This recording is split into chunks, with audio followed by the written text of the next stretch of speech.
राधे राधे मित्रों, आज हम आपके लिए यहाँ पर लेकर आए हैं नर्मदा जयंती की कथा।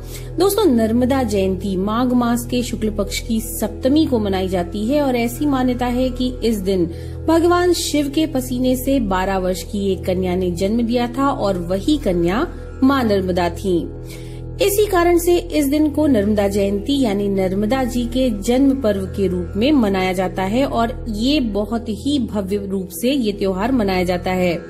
मध्य प्रदेश के अमरकंटक में यानी कि मां नर्मदा के उद्गम स्थल में इस त्योहार की भव्यता दिखते ही बनती है।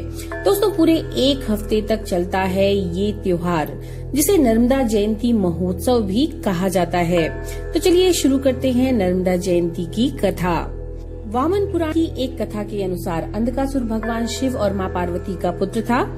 एक दैत्य हिरण्याक्ष ने भगवान शिव की घोर तपस्या करके उन्हीं की तरह बलवान पुत्र पाने का वरदान मांगा।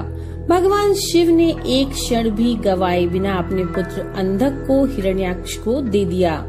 अंधकासुर भगवान शिव का परम भक्त था और उसने भगवान शिव की भक्ति करके उनसे 2000 हाथ, 2000 पाँव, 2000 आँखें, 1000 सिरों वाला विकराल स्वरूप प्राप्त कर लिया। लेकिन जैसे हिरण्याक्ष की ताकत बढ़ने लगी, उसके अत्याचार भी बढ़ते गए। भगवान विष्णु ने वराह अवतार लेकर हिरण्याक्ष का वध कर दिया और पिता की मृत्यु की खबर सुनते ही अंधकासुर के मन में बदले की भावना जल उठी। वह भगवान विष्णु और महादेव को अपना शत्रु मानने लगा।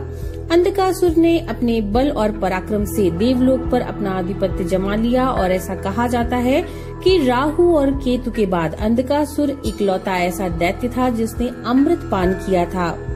देवलोक पर अपना आधिपत्य जमाने के बाद अंधकासुर ने कैलाश की ओर अपना रुख किया और कैलाश में अंधकासुर और महादेव के बीच घोर युद्ध हुआ, जिसमें भगवान शिव ने अंधकासुर का वध कर दिया।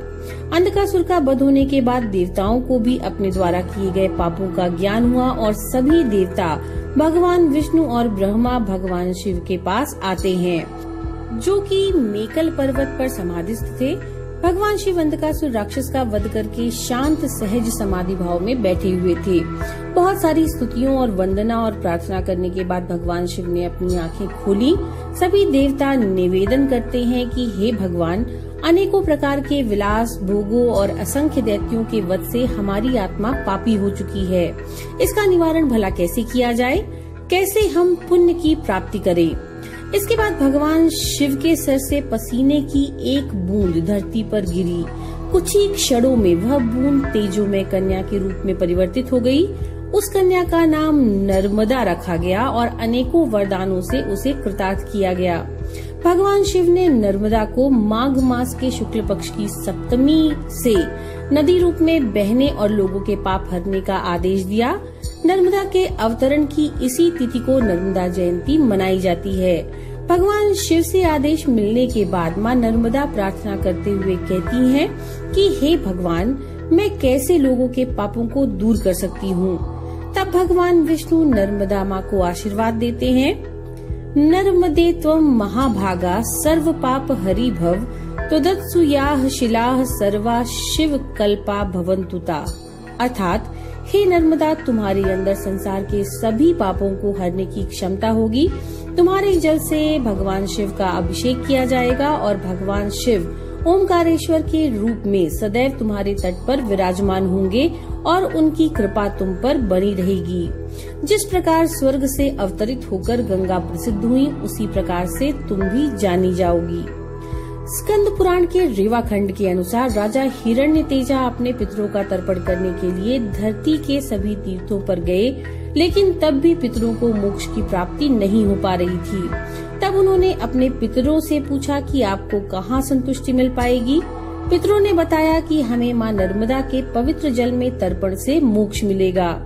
पितरों के कहे अनुसार नर्मदा के उद्गम के लिए राजा हिरण्यतेजा 14 वर्ष तक भगवान शिव की घोर तपस्या करते रहे।